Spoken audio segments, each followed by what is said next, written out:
ప్రభు పేరట మీ అందరికీ శుభాభివందనములు. Charles Spurgeon గారి విశ్వాసపు చెక్బుక్ నుండి ఈరోజు అనుదిన వాక్య ధ్యానం. యెహోవా యందు నమ్మిక ఉంచి మేలు చేయుము, దేశమందు నివసించి సత్యమును అనుసరించుము. కీర్తనల గ్రంథము 37వ అధ్యాయము 3వ వచనము. నమ్మిక ఉంచడం, క్రియలు చేయడం అనే ఈ రెండు మాటలు కలిసి ఉన్నప్పుడే, అది కూడా పరిశుద్ధాత్ముడు పెట్టిన క్రమంలో ఉన్నప్పుడే వాటికి సార్థకత ఉంటుంది.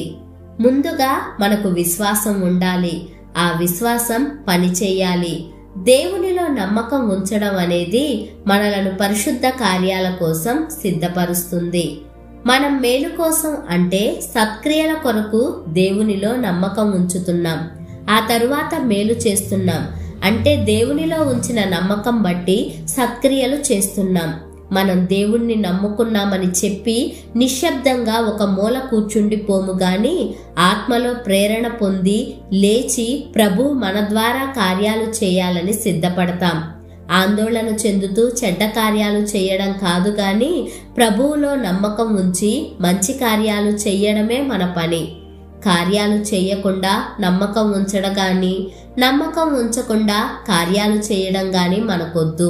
మనం దేవునిలో నమ్మకం ఉంచి మేలు చేస్తూ దేశంలో నివసిస్తున్నాం. లేకపోతే మన విరోధులు మనలను దేశం నుండి వెళ్ళగొట్టడానికి ప్రయత్నించేవారే. మనం ఐగుప్తులోనికి వెళ్ళం గాని ఇమ్మానుయేలు దేశంలోనే నిలిచి ఉంటాం. అదే మనకు దేవుని అనుగ్రహ సమృద్ధి, నిబంధన ప్రేమలు గల కనాను దేశం. ప్రభు శత్రువులు తాము అనుకున్నంత సులువుగా మనలను వెళ్ళగొట్టలేరు. వాళ్ళు మనలను బయటకు త్రోసివేయలేరు. మీ వలన మాకు లాభం లేదు కాబట్టి మీరు బయటకు పొండి అని మనతో చెప్పలేరు. దేవుడు మనకు ఎక్కడైతే ఒక పేరు, ఒక స్థానం ఇస్తాడో అక్కడే మనం ఉంటాం. సరే, ఇంతవరకు బాగానే ఉంది. కానీ మన అవసరాలు తీరేదెలా? ఏమీ కంగారు పడనవసరం లేదు. దేవుడు తన వాగ్దానంలో నిశ్చయముగా అనే మాటనుంచాడు. దేవుడు సత్యవంతుడు అనే మాట ఎంత నిజమో, ఆయన తన ప్రజలను పోషిస్తాడు అనే మాట కూడా అంతే నిజం.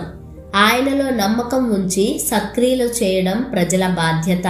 వారి నమ్మకం ప్రకారం వారి ఎడల గొప్ప క్రియలు చేయడం దేవుని బాధ్యత.